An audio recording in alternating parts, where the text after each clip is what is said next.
Welcome back. Now that we've covered Mendelian inheritance or classical Mendelian genetics, dominance, and then touched upon incomplete dominance and codominance, we can look at what others started to find once they started to delve into genetics. Now that Gregor Mendel's work was rediscovered, now there's this new field of inheritance, this new field of genetics that was very, very intriguing to many people. And so what we're going to learn about are a lot of different what are called modifications to Mendelian ratios, meaning not your classic 3-to-1 or 9-3-3-1, but modification of those ratios due to different genetic phenomenon. Okay, so as I was saying, Mendel's work, once it was finally identified and people realized what it was, it eventually made biologists perform all sorts of other genetic studies on all sorts of other organisms because really the question was, number one, was this how all organisms worked? And number two, if it is, imagine what we could figure out on top of that. So there were lots and lots of exceptions that were discovered. And so we'll talk about some of those exceptions. So exceptions were discovered so that it became necessary to devise all sorts of extensions to his basic principles of heredity. As amazing as his work was, he didn't figure out everything. And so there were lots of instances where there are these new phenomena that nobody had any explanation for. And so, like for example, like I mentioned a moment ago, you didn't always see his classic 3-to-1 ratio. And so you would expect a heterozygous parent and a heterozygous parent to basically give you a 3-to-1 ratio, right? So big Y, in a classic Punnett square, you'd get big Y, you'd get big Y, you'd get little y, big Y, which is the same. And so those three would give you a yellow coat color, and then little y would give you the recessive phenotype, whatever that may be. And so you would expect a 3-to-1 ratio. However, what he found, or what was discovered in this particular case, was that there was a lethality. So now, if you just went off the numbers, if you didn't know about this one, you would say that it turned out that 2/3 of the progeny were big Y, and 1/3 were little y. And so you got a 2-to-1 ratio, right? A 2/3 to 1/3 ratio, which would throw you off initially. But then if you followed it further, did some more research and figured out what was going on, you would see that in fact, what is very important that you pick up from this slide is that a gene can contribute to multiple different phenotypes. So for example, we think capital Y contributes to the yellow coat color. And so, but the other thing is, and it does in fact contribute to the yellow coat color, because if you don't have a capital Y allele, then you end up with a non-yellow outcome, which is white coat color. However, it is also lethal. All right, so it's a lethal, it's dominant for coat color, but it is recessive for lethality. You have to have 2 copies of it for lethality. So the lethal yellow gene in mice is recessive in its effect on development, lethality. That's what you can see here, but dominant for coat color, as I just said. So if you have one of these alleles, you're going to get a yellow coat color. If you don't have one, then you won't get a yellow coat color. That indicates classical Mendelian dominance. So it's dominant. Big Y is a dominant yellow coat color gene. However, it contributes to some other phenotype as well. And in this case, it's a pretty severe phenotype because it is recessive for lethality. So again, this is very important that you see the difference here. So big Y for yellow coat color, but this is essentially a recessive allele for lethality. One of them, mouse is alive. One of them, mouse is alive. One of them, mouse is alive. None of them, mouse is alive. 2 of them, mouse dies. So what you need to do at this point is remember that Gregor Mendel's work was foundational, but it was not everything that we know about genetics. Which, when I say that, that's like, yeah, okay, that's easy to understand. It's not everything. He didn't figure out everything. But here's the thing. Most people still associate his work with how it should go. So most people associate a dominant allele with a definite outcome, right? So if you have one of these dominant alleles, you will definitely get that particular outcome. And we will see a little bit later on that even if you were big Y, little y, so we don't even have to worry about the lethality. We're talking about, okay, this is heterozygous. It has a dominant allele and a recessive allele. We should expect it to be yellow coat color. Sometimes that's not even true. There are these things called penetrance and expressivity that I will define for you later. They'll definitely be in bullet points. But you've heard me say this before. It's not all genetic, right? So the genotype doesn't guarantee you a phenotype. And that's what people started to see with all sorts of different experiments that they were doing, because they were trying to figure out what was going on with Mendel's work and then if it applied to other organisms. You can clearly see in the case of mice that there's another thing going on here where now we know that a gene can actually contribute to the phenotype of, well, it can contribute to more than one phenotype. And Mendel didn't see that at all with his pea plants. So Mendel's principles aren't wrong. They just didn't account for all the inheritance of all the genetic characteristics. They didn't account for the inheritance of all the different genetic characteristics that we will encounter. And I'm going to introduce you to a few of those in this lecture. So let's start with sex determination. So this is not meant to be some weird joke or anything like that. For example, sex is more complicated than you think. So what we're talking about is sex determination. And I'll say this once now, this is not gender. We're not talking about gender, we're talking about sex. There's a difference. And so basically sex is, like I said, more complicated than you think. The determination of the sex of an organism is much more complicated than it may originally you may have learned. You usually learned in some sort of biology or developmental class that this happens, this happens, this happens, this happens, and then you are this sex or that sex, right? You are male in the sense that you produce a gamete, that is usually a sperm cell in the case of animals, or female, you produce an egg.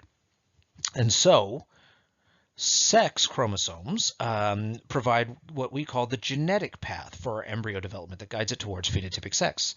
You may have heard this before. I don't know if you've ever heard the phrase that we are all inherently female. You'll see why that phrase exists. There is some truth to that. Everybody has to have an X chromosome in order to survive, and the X chromosome carries on it the default pathway for sexual development. However, the Y chromosome is going to deviate from that pathway. And so the formation of male or female structures depend on gene action and you've heard me say this a lot, interactions with other things, interactions with the environment, interactions within the embryo, with other embryos in the uterus, and with the maternal environment, which is basically, it's not all genetic.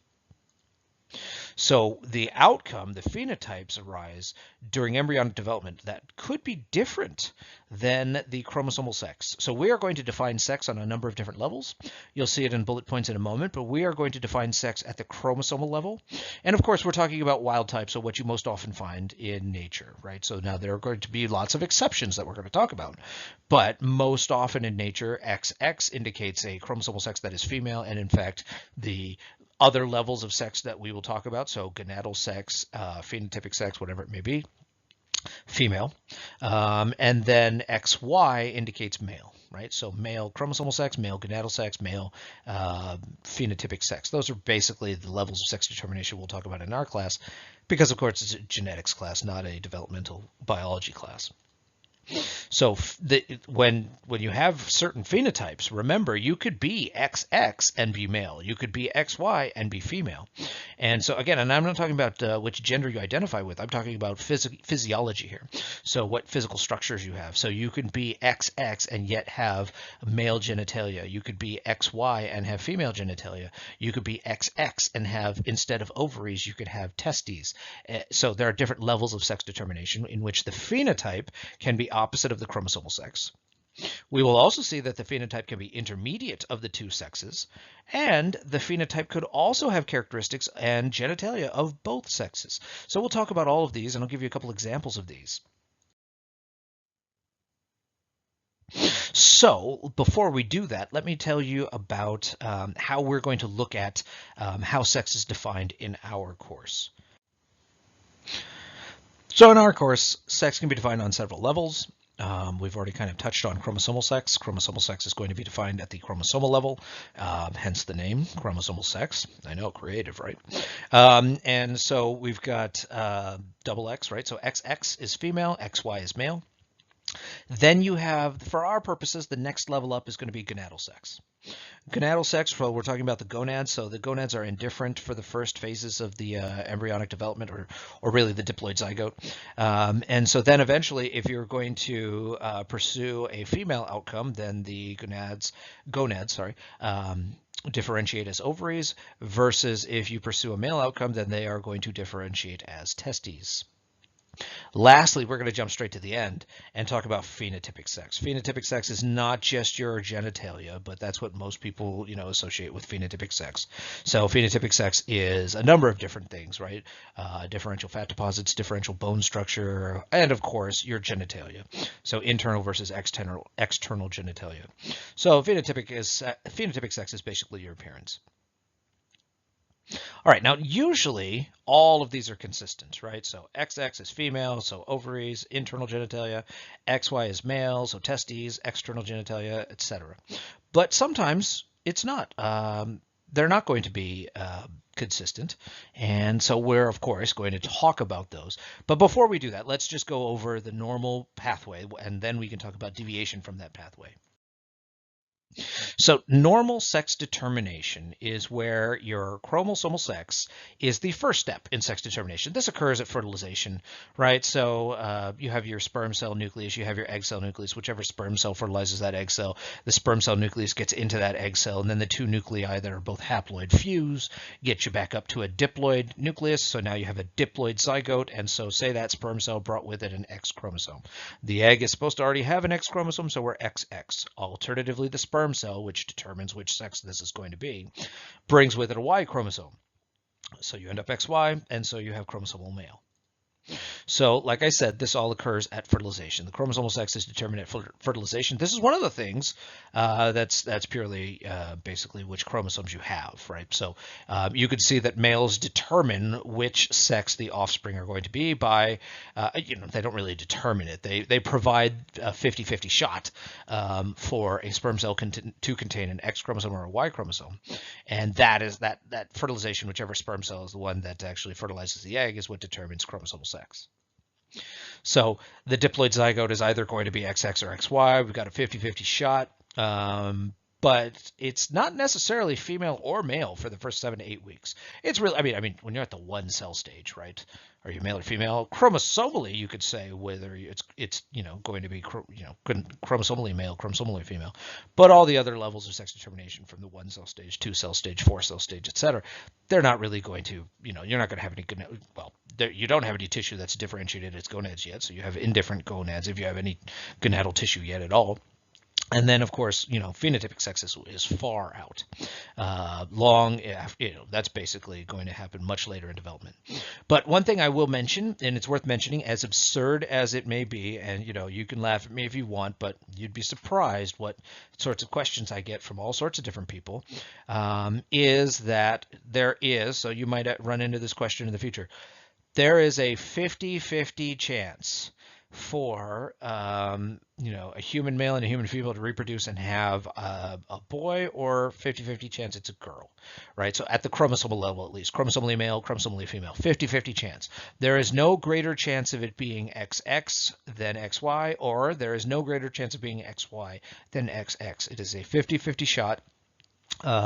This is a healthy human male, healthy human female. No, we're not doing anything that might change any of these ratios or anything like that. This is normal reproduction, 50-50 shot. And I have to say that because there are all sorts of things out there that people hear about that are just blatantly wrong, right? Like, for example, here's one that a student brought to me once, jokingly, like, said, can you believe this? And shared an article with me. And so the theory was that there are more males than there are females because the Y chromosome is so much smaller that sperm cells containing the Y chromosome are supposedly faster than containing, this one has more luggage to carry. It was just absurd. And so 50-50 chance of being chromosomally XX or XY. Sperm cells are not going to differentiate their ability. The rate at which they fertilize an egg is not going to change depending on whether they contain an X or a Y chromosome among the other many chromosomes that they carry. Okay, So the next step is going to be gonadal sex. And so gonadal sex determination is the second step in sex determination. And like I said, this is not going to occur in the first 7 to 8 weeks. And so here's what is important, though. Once we get to that 7-8 week moment in development, if you are XY, if your chromosomal sex is XY, there is expression of a Y-linked. So I don't know if we've talked about what linked means. So if you have a gene on the Y chromosome, it is linked to the Y chromosome in inheritance, and so therefore we call it Y-linked. If it's on the X chromosome, it's X-linked, and usually we don't say like chromosome 4 linked. We just say on chromosome 4. But basically, if it's XY is its chromosomal sex, expression of a Y-linked gene, the SRY gene, is going to signal the indifferent gonads to develop as testes, or as a testis. And so here's the thing. Remember, if the Y chromosome is not present, then you follow the default pathway. You use what you got on the X chromosome. And so you could be XX, you could even be XO, right? You could be lacking a particular chromosome, a sex chromosome, be short one sex chromosome. We'll talk about what that's called. It's called a sex chromosome aneuploidy, where you have an extra one or you're missing one. In this case, you're missing one. And if you're XO, we say O for like 0 for nothing there, then you'd have Turner syndrome. But the point is, you follow the default pathway, which is to develop as a female. So the default pathway is to develop as a female, but if you have the Y chromosome, then the presence of the a functional SRY gene on the Y chromosome diverges you from the default pathway. And so if you're XX, the lack of the Y-linked expression causes the X-linked genes to drive the formation of ovaries. And so that's where that comes from, that theory, that phrase. It is an actual phrase. I'm not making this up. I know it's obscure, but not too many people have heard about it anymore. But the phrase is, we are all inherently female. And that is why that is, right? That is because that phrase is derived from the idea that if you don't have a Y chromosome, you're going to develop as a female. The default pathway is to develop as a female.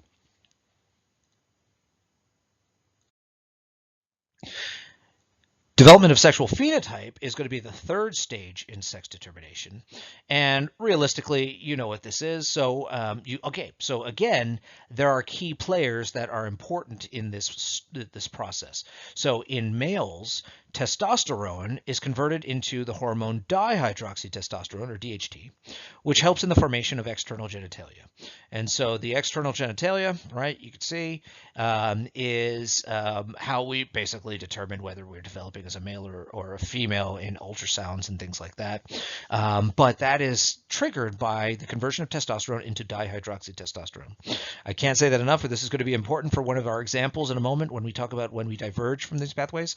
So the conversion of testosterone into dihydroxytestosterone is instrumental in not development of the gonads. So you can have your gonadal sex be, so you can be XY.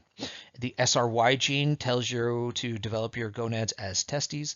And so you have a testis. And so we're talking about XY, testes, and then the conversion of testosterone is what's going to, it's going to be converted into dihydroxytestosterone, and that is what's going to determine external genitalia.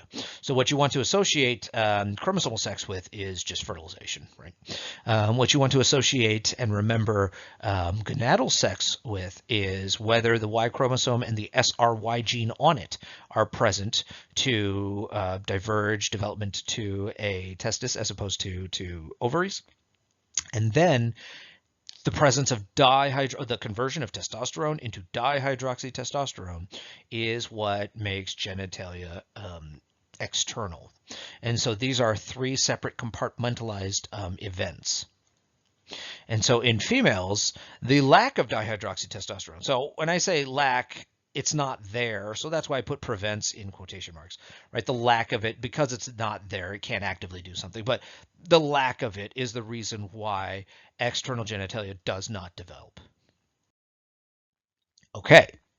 So now that we've covered normal sex determination, let's talk about mutations that can uncouple chromosomal and phenotypic sex. So this is now when we diverge from the default pathway or the normal determination from the let's say, congruent determination of chromosomal sex, gonadal sex, and phenotypic sex.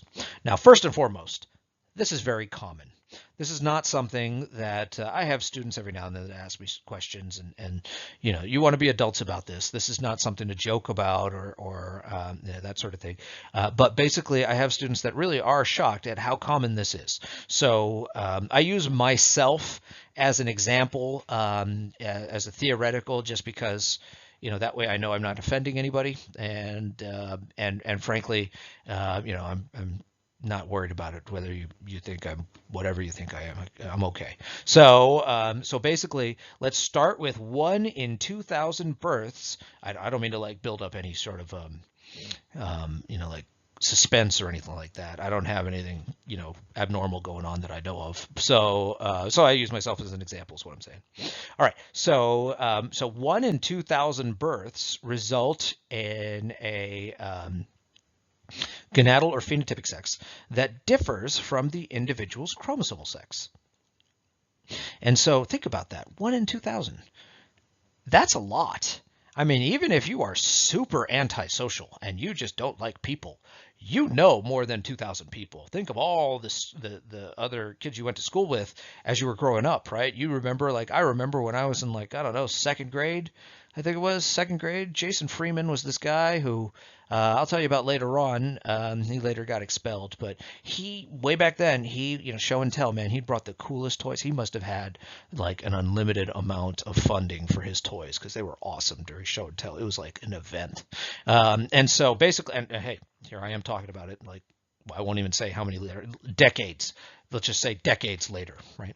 So 1 in 2,000 births result in a gonadal or phenotypic sex that differs from the individual's chromosomal sex. So that is fairly common. And so here are some examples of what could happen, and then we'll go over some of these in a little bit more detail. So chromosomal events could exchange segments of the X and Y chromosomes. So we will talk about, especially in like cytogenetics, we'll talk about mutations at the chromosomal level. And so remember homologous recombination. This is why we went over all these different little things about cell biology. So what you know is that in meiosis, you have homologous recombination occurring in meiosis 1, right? Homologous chromosomes pair up, swap parts, and that's so that they can mix and match what alleles of genes they have, but they still have the same genes on these chromosomes.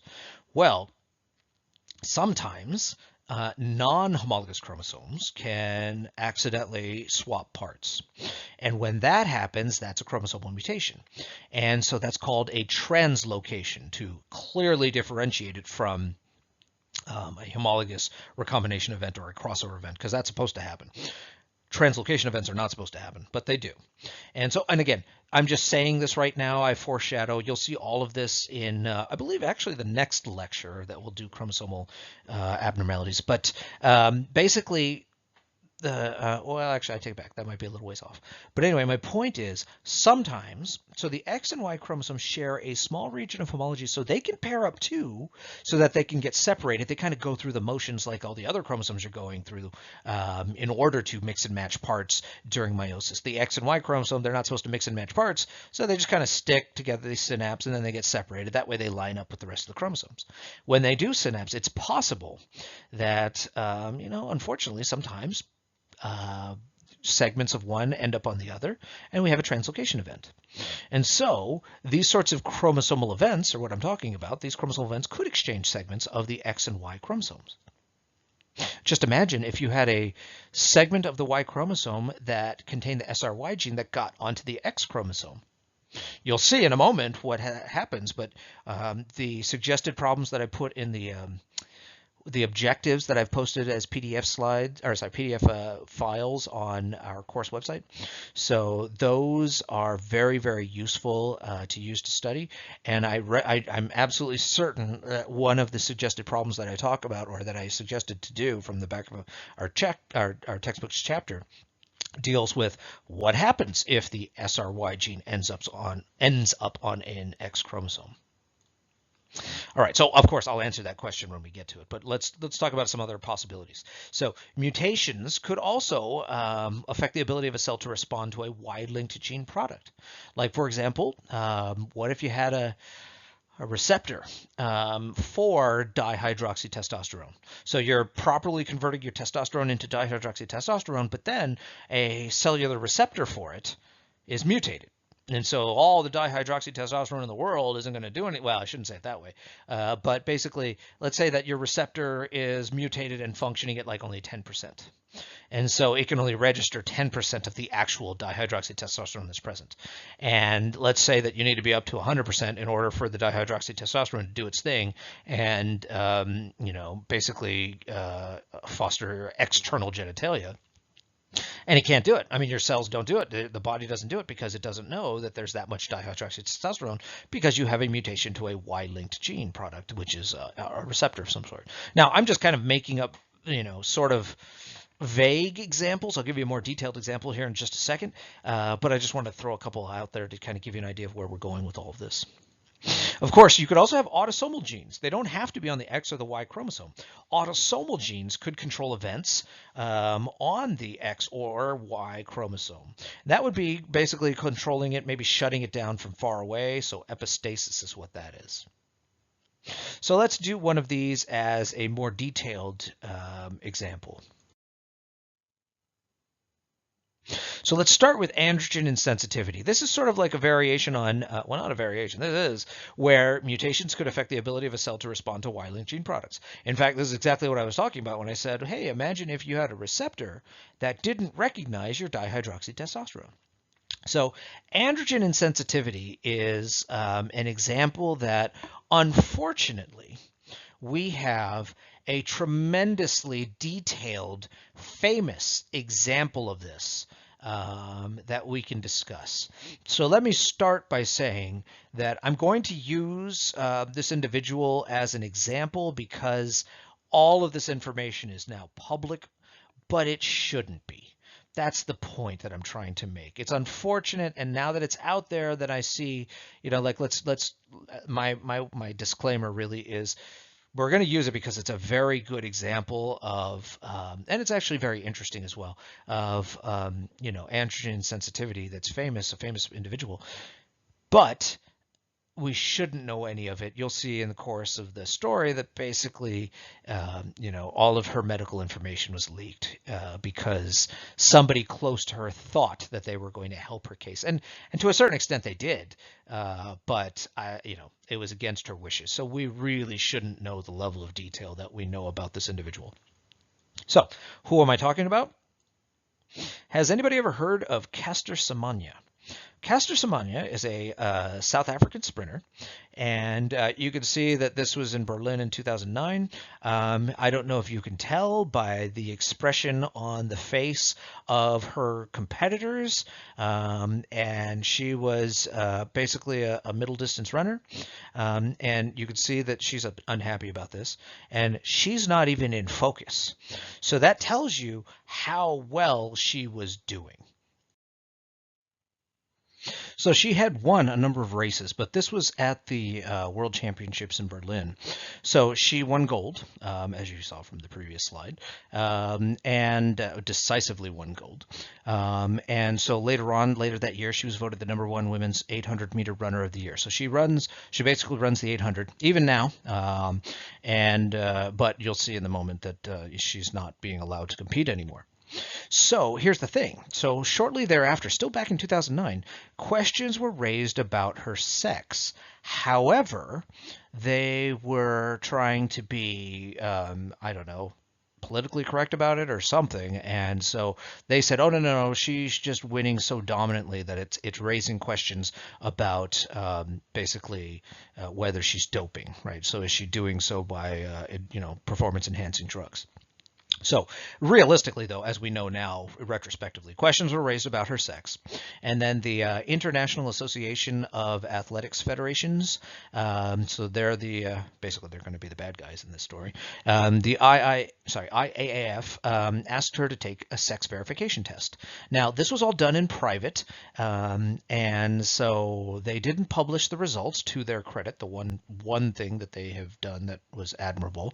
And so they didn't publish the results.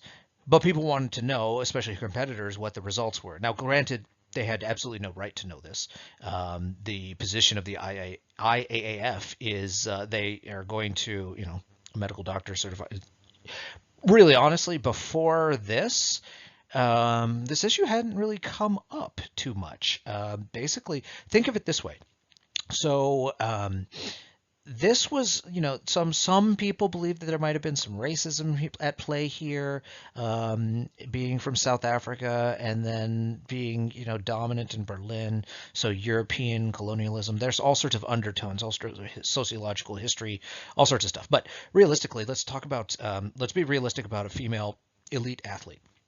So a female elite athlete who has been training her entire life, is going to develop a fairly decent muscle tone, right? So that's nothing out of the ordinary.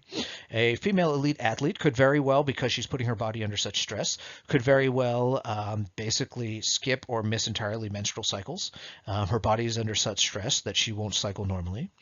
A female elite athlete is basically going to have a number of things change about her body because she's putting it under so much stress that does not raise any red flags that certain things are happening, and that's perfectly normal for an elite athlete. So those aren't the red flags. So it was really out of place to basically ask her to take a sex verification test. Again, they claimed it was a drug test to see if she was doping. And then this started really the saga is still going on today, but at least a decade-long saga. So what happened was the results of this sex test were not published. However, she started to run into some trouble. She wasn't being allowed to compete anymore. We're talking about like 2010. So she wasn't able to compete anymore in certain events, and she was basically being discriminated against. She fought that, saying that no, she's a woman, and basically different organizations would stop letting her compete, and so she was basically running into roadblocks, so she wasn't allowed to compete.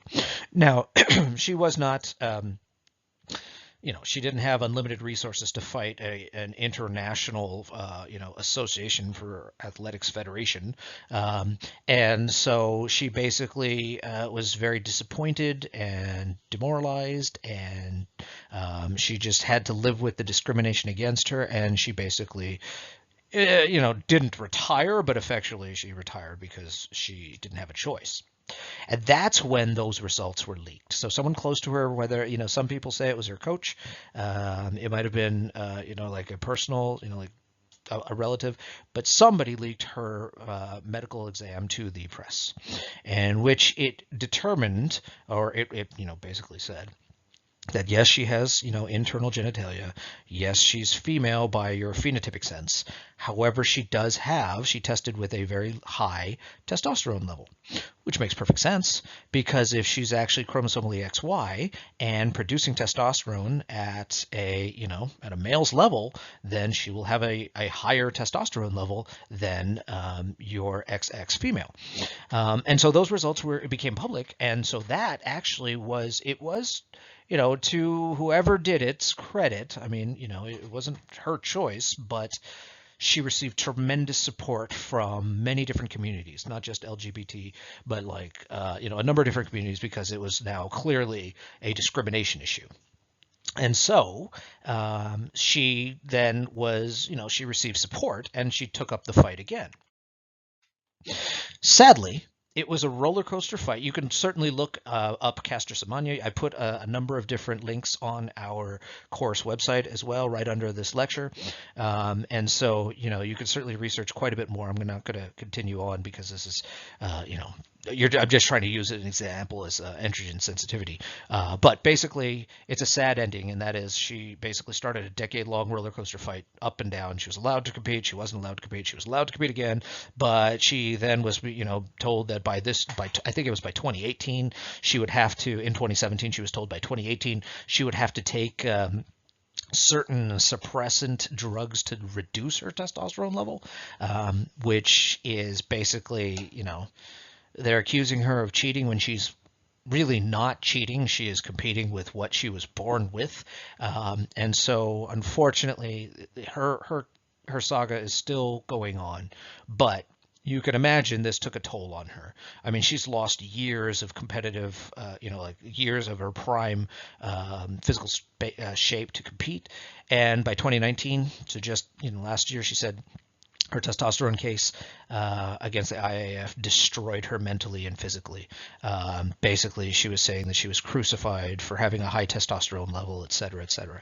And one can't really argue with her. Like, they basically, if you read into this, it is shocking. I mean, as bad as it can be, I know that discrimination is still very much something that is in everyday life.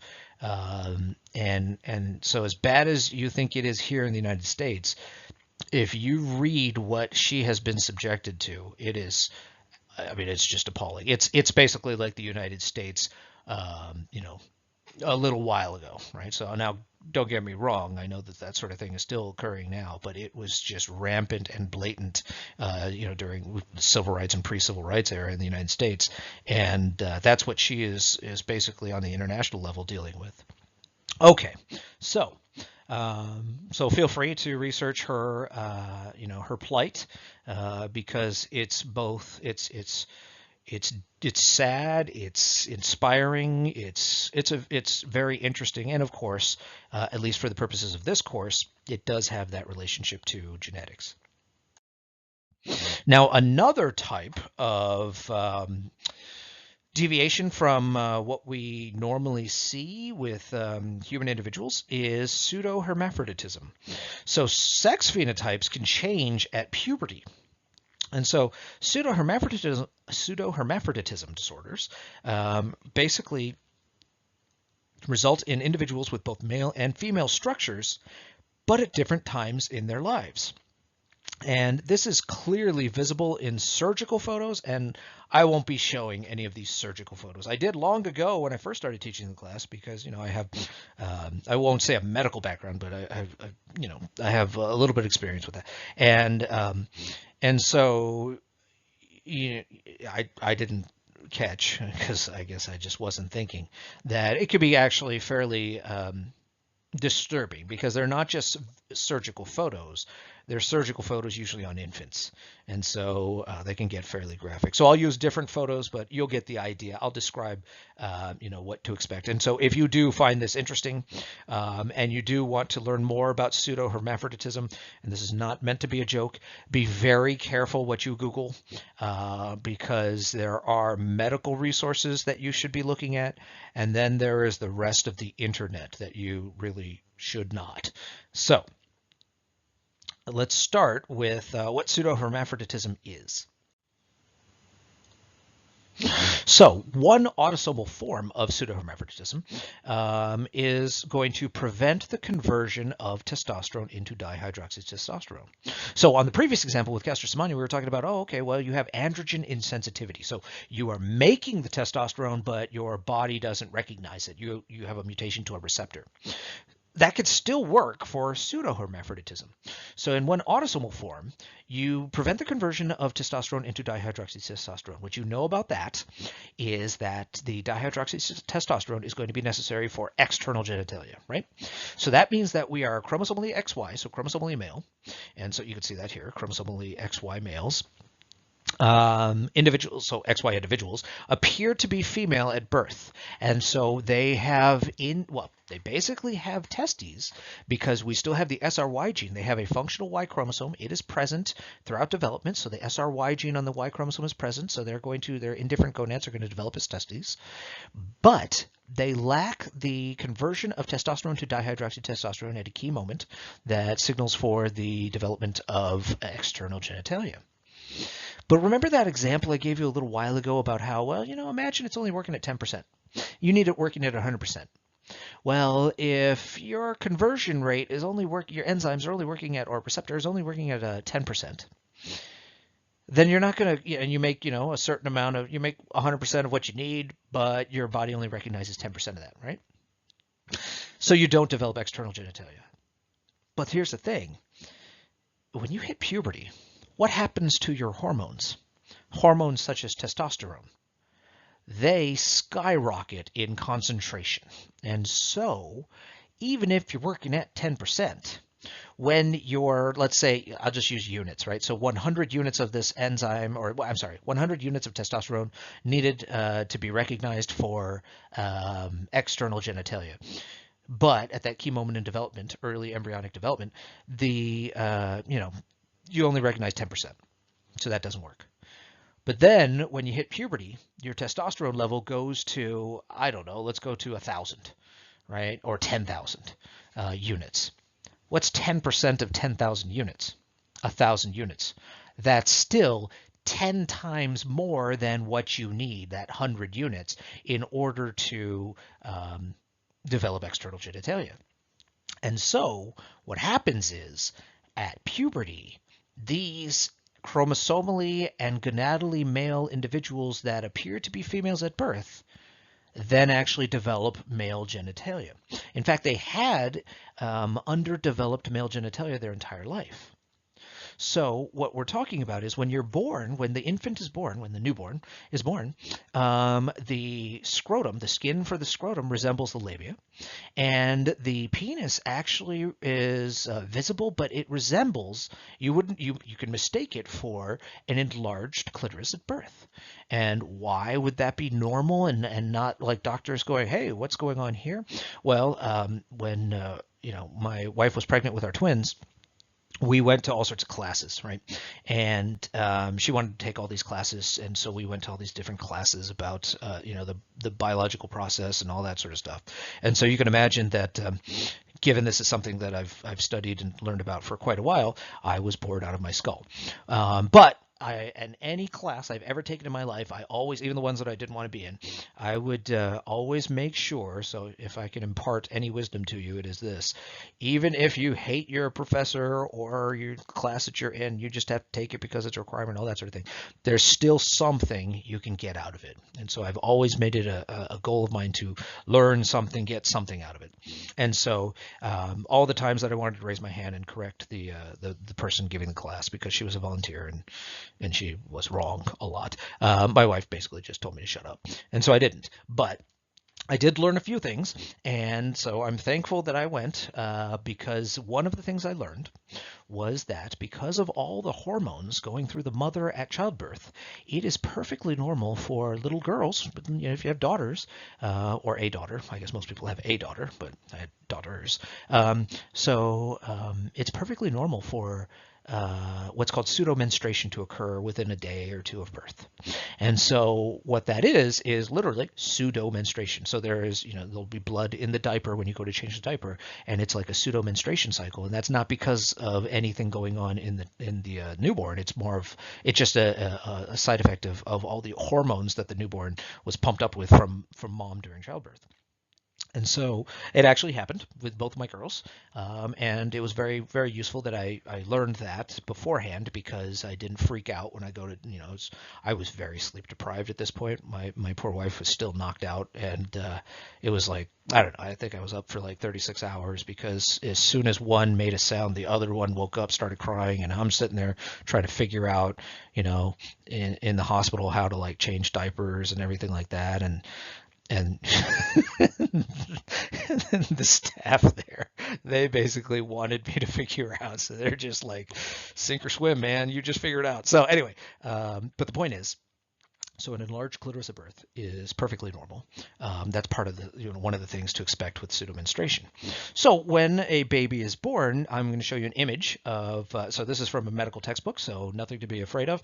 But it is an image of a case of known pseudohermaphroditism. When the child was born, they already knew that there was already run in the family, so this was not a surprise. What happens is that most of the time it is a surprise until you hit puberty, because nobody really checks, and I'm not trying to make a joke here, but nobody really checks to make sure where the pee comes from, right? I mean, basically, when you're changing diapers, you want to do that as quickly as possible because you don't want to have any accidents. And so I'll tell you right now, I learned very quickly that it's good to take a new fresh diaper and put it underneath, and then before you open the dirty diaper that you're going to change, to already have one in place, so that you could do this fast, and because cold air makes all sorts of stuff happen, and you don't want any accidents.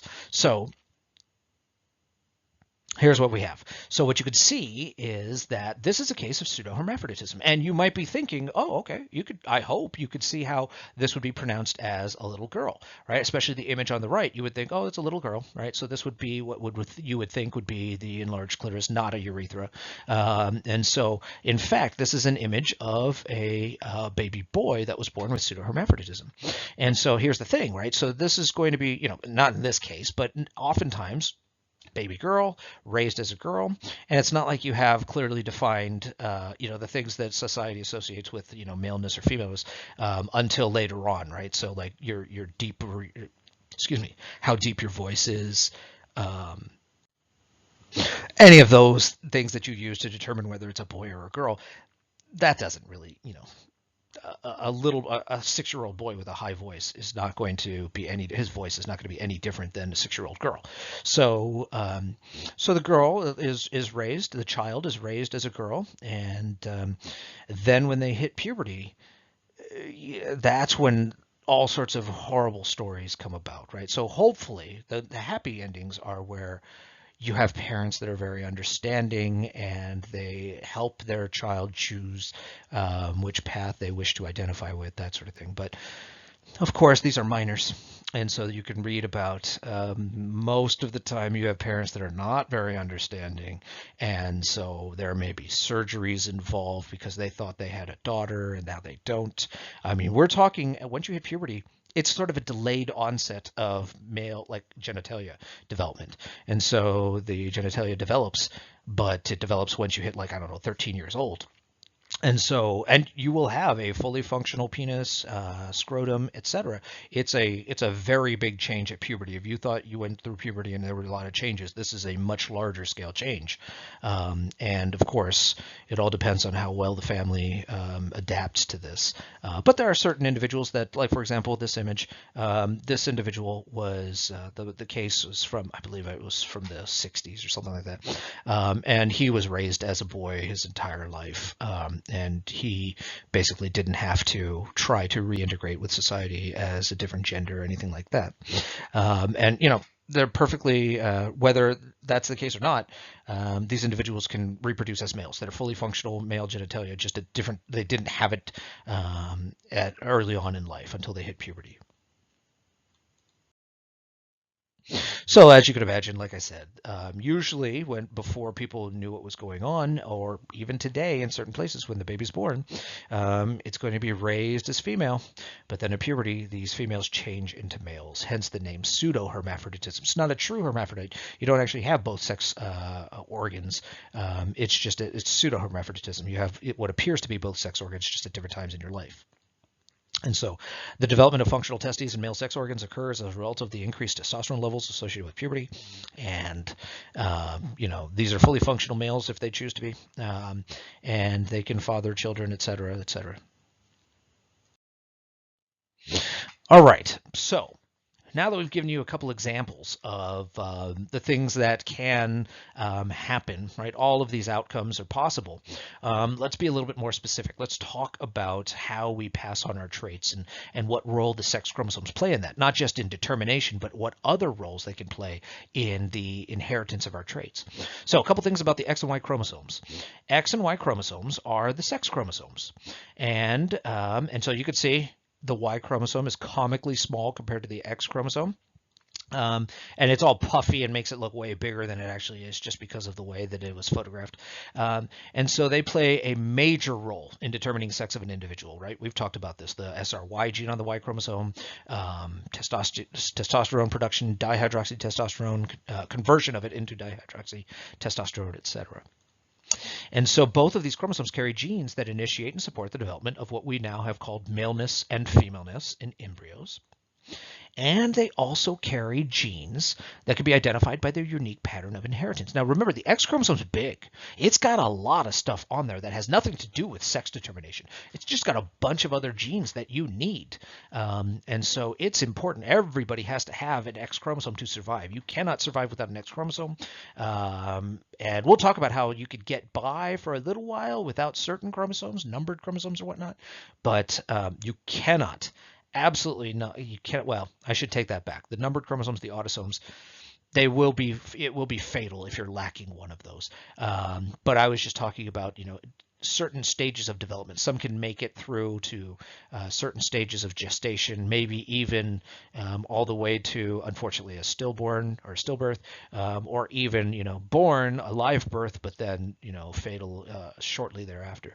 But with the X chromosome, if you do not have an X chromosome, that's fatal. That's it.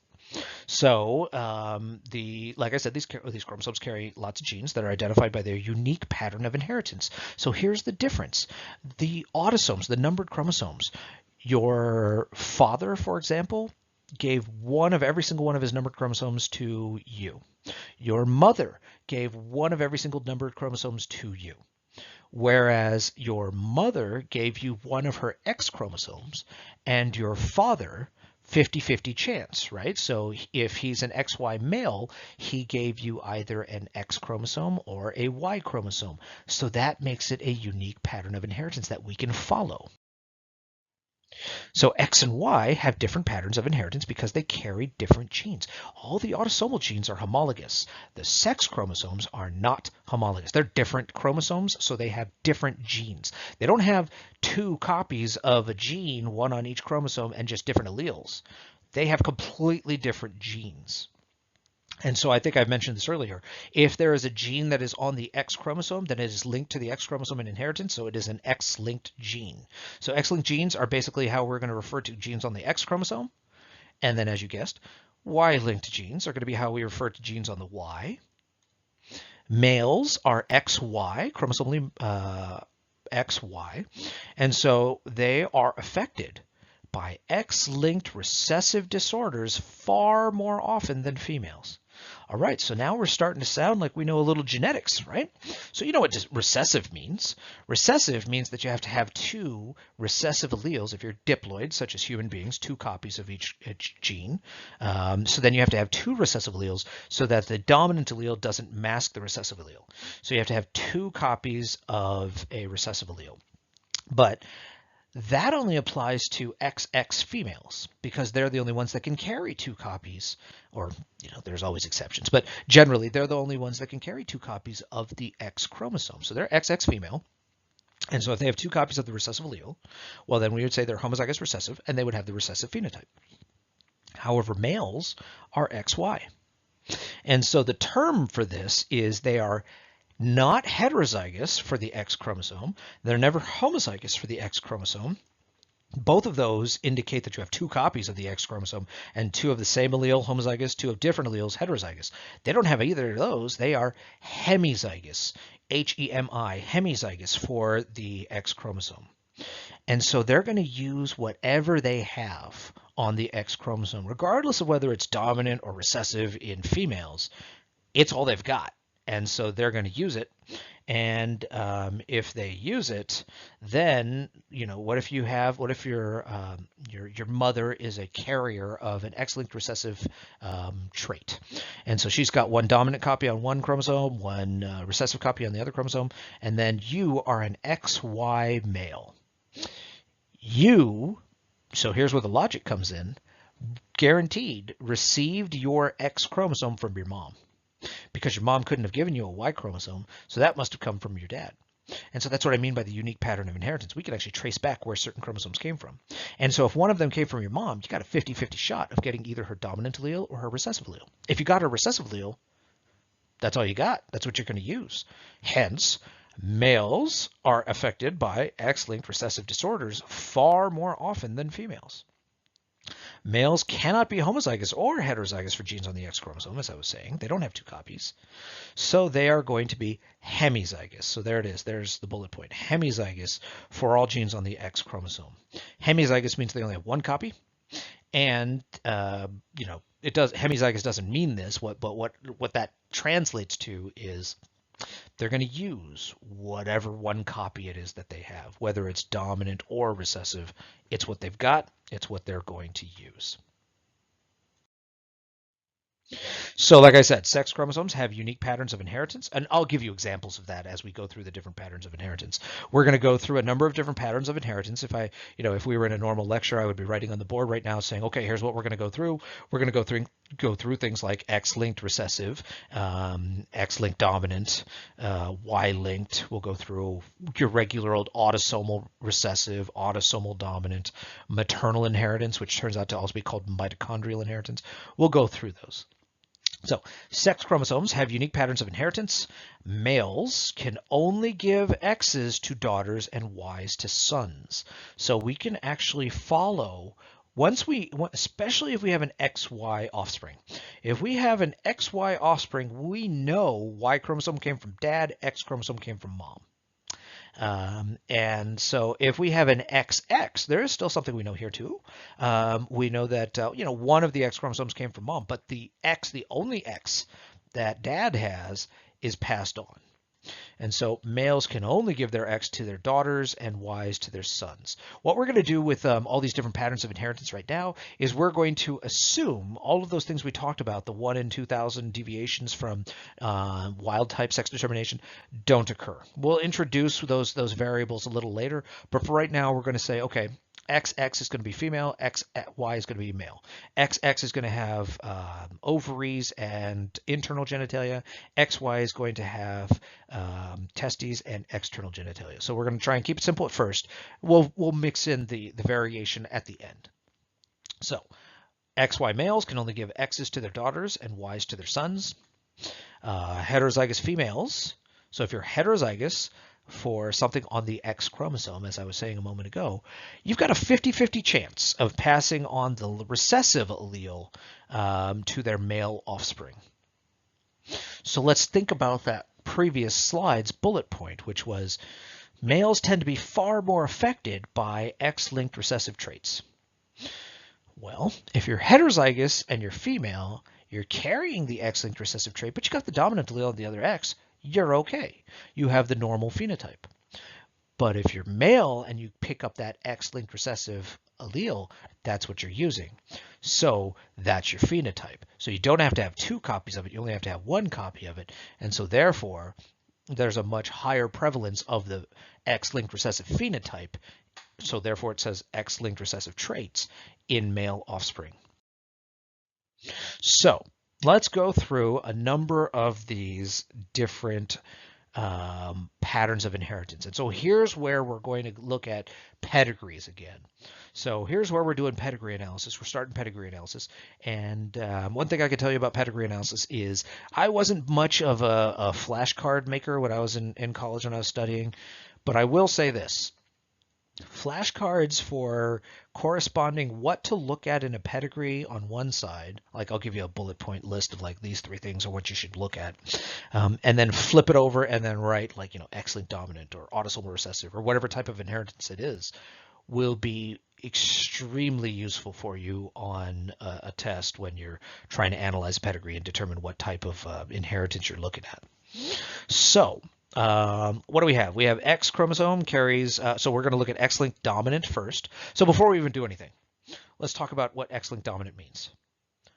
If you're heterozygous and female, so you have one dominant X-linked allele and one recessive X-linked allele, are you going to have the phenotype? Yes, you are going to have the phenotype. You're going to show, we'll say that's the affected phenotype because it's a dominant trait, X-linked dominant. So you only have to have one copy. If you're male, It still doesn't matter. It just whatever you get is what you're going to use. So if you get the dominant trait, then you'll see it. If you get the recessive trait, then you won't see it.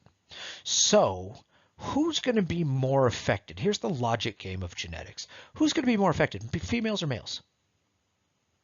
If you're thinking males because they only have one copy, they're going to use what they get. Hold on. They only have one copy, they're going to use what they get. That one copy is important because females have two X chromosomes. You only need one copy to determine, to convey this phenotype. So females actually have twice the chance of carrying a dominant trait on their X chromosome. And so what that means is that X-linked dominant is going to affect females far more than males. So we'll see that X-linked dominant affects females more often than males. X-linked recessive affects males more often than females. So let's flesh out X-linked dominant. So X chromosomes, the X chromosome carries only a small number of dominant traits. X-linked dominant traits have a distinctive pattern of inheritance or a pattern of transmission. And there are three characteristics. These would be the three things that you would write on the front of a flashcard. And something to keep in mind before I even continue is there are two real things that you want to look at when you're looking at pedigrees. You want to look at if every generation has affected individuals. You could just like squint and just kind of look at it, not even look at it sharply, just like breeze over it. And if you see darkened in symbols every generation, indicating that somebody's affected every generation, automatically you should be thinking, oh, this is dominant. Dominant doesn't usually skip generations. Well, it doesn't. It doesn't skip generations. Recessive can skip one or more generations. So as soon as you see every generation filled in, and it doesn't have to be like everybody in a generation, just like one here, one there, one there, one there, but somebody from every generation is filled in, then, that's like, the P1, F1, F2, etc. Then you know that you're looking at a dominant trait. The next question you want to ask is, again, just looking at any pedigree, are there an equal number of males and females affected or not? If there is an equal number of males and females affected, then you're thinking this is going to be something that's not on a sex chromosome. This is going to be something that's autosomal. So it could be autosomal dominant or autosomal recessive, but if it's dominant, it's going to be autosomal dominant. However, if you count up the males and females that are affected and you have more females than males, well, maybe that's X-linked dominant. If you have more males than females, well, then let's look more closely at what that could be. Maybe it's not going to be X-linked recessive because it's dominant. So maybe that's something like Y-linked, where it's going to be every generation, the males, father to son, father to son. So I'll get to all of that. Let's go back to where we are. So an X-linked dominant trait they have a distinctive pattern of transmission with three characteristics. The first one is males have all affected daughters, no affected sons. Think about the logic of that. So if it's dominant on the X chromosome and males always give their X chromosome to their daughters, well, then they should have, as it says, all affected daughters, no affected sons. So what I would say is if you're making your flashcard and you're writing these, there's only one bullet point so far, but if you write these 3 bullet points on your flashcard, I'd put a star by that one. That's one of the most important ones. There's always going to be one that's like kind of the telltale sign. And so males have all affected daughters, no affected sons is a hallmark of X-linked dominant traits. But there's more. Heterozygous affected females, so they're going to be darkened in because it's a dominant trait. They're going to transmit the trait to half of their children. Doesn't matter, sons and daughters affected equally because they pass on X chromosomes to their sons and daughters. But 50% of their children are going to be affected, 50% aren't. That's how we know that the mother is a heterozygous carrier. If all of her children are affected, she's a homozygous carrier. And then on average, if you look at these two things, twice as many daughters as sons are going to be affected. And that's because, again, daughters, or females in general, are XX. They have twice the chance of picking up a dominant allele and then having the dominant phenotype. Whereas males, they have one X chromosome, so that cuts their probability in half.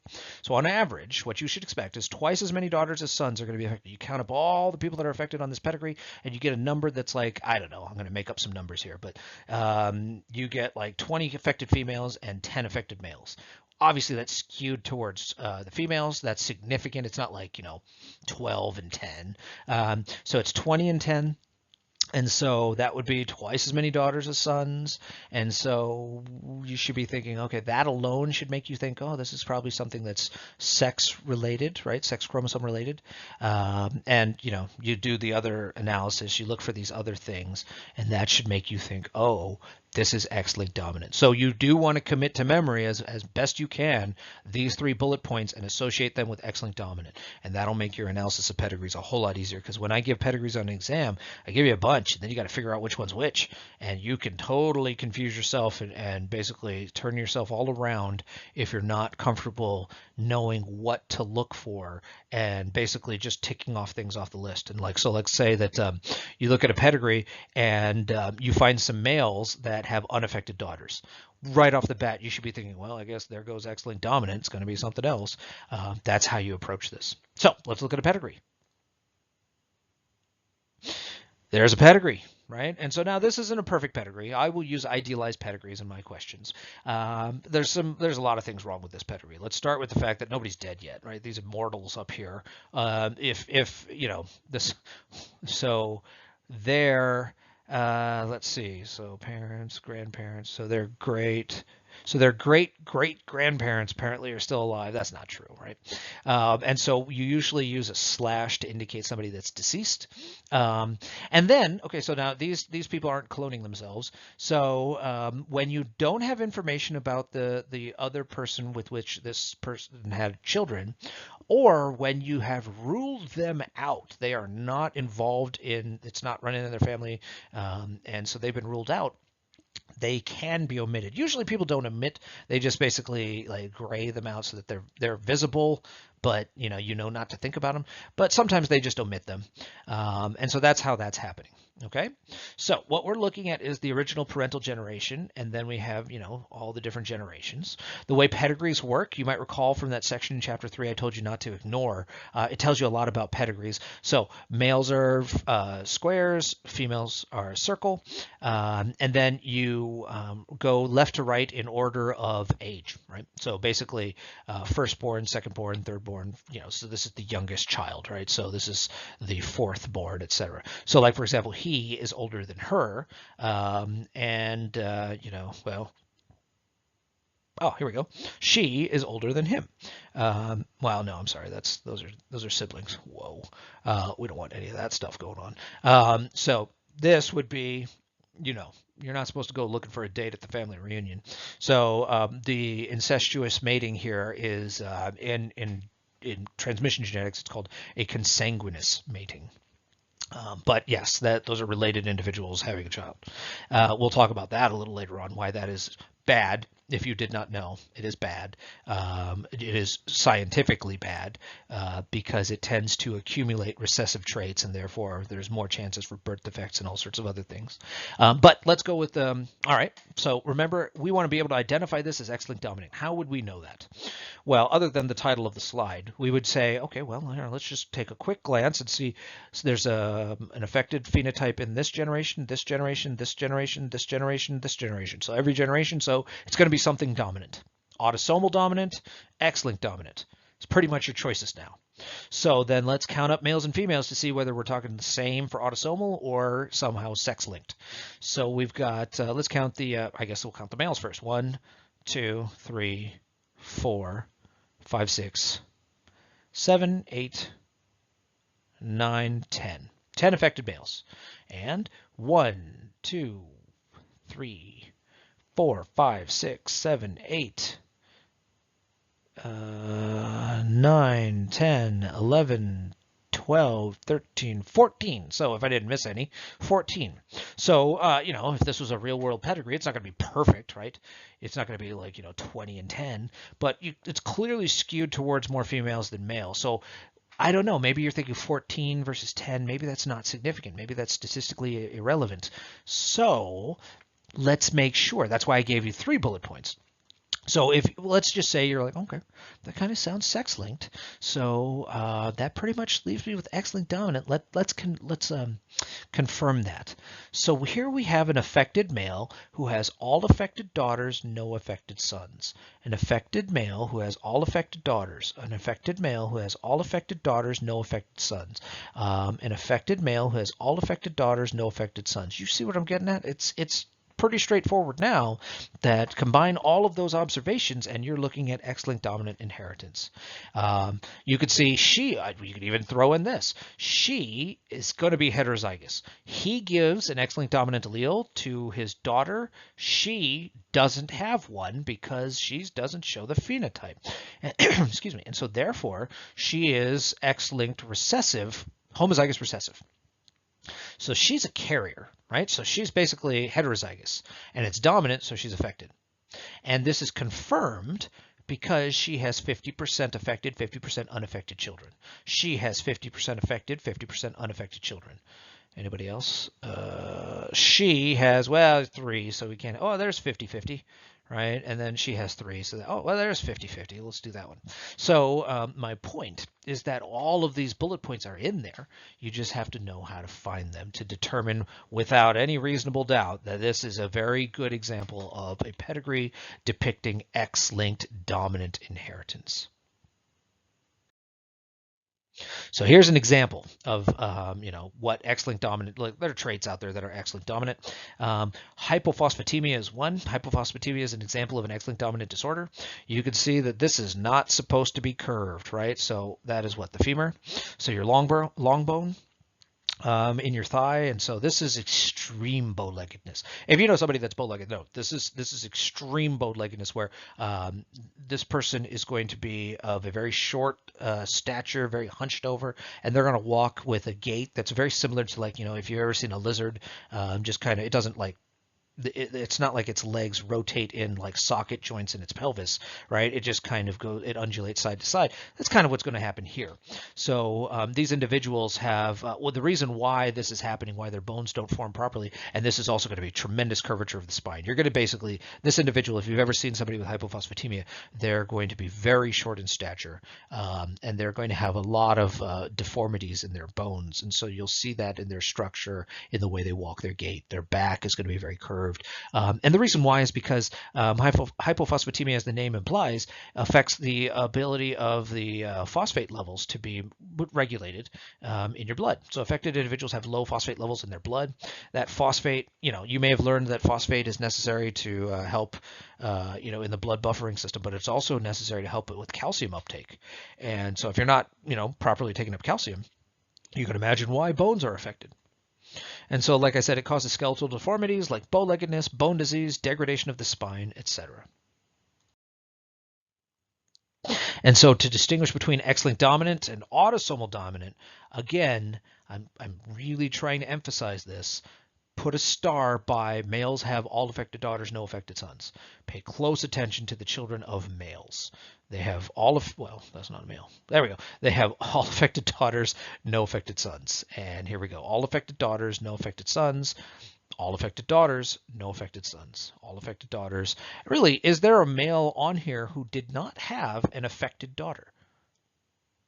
I can't find one. So, I mean, maybe I missed it, but I don't see one. So that is your telltale sign of X-linked dominant. So what we'll do is in the next part of this lecture, we'll go over a couple other of these types of inheritance. So the, I guess, take home from this one is that this X-linked dominant is that X-linked dominant is if males pass the trait only to their daughters. Now, you want to look for the other 2 bullet points, but that's the one that you want to focus on.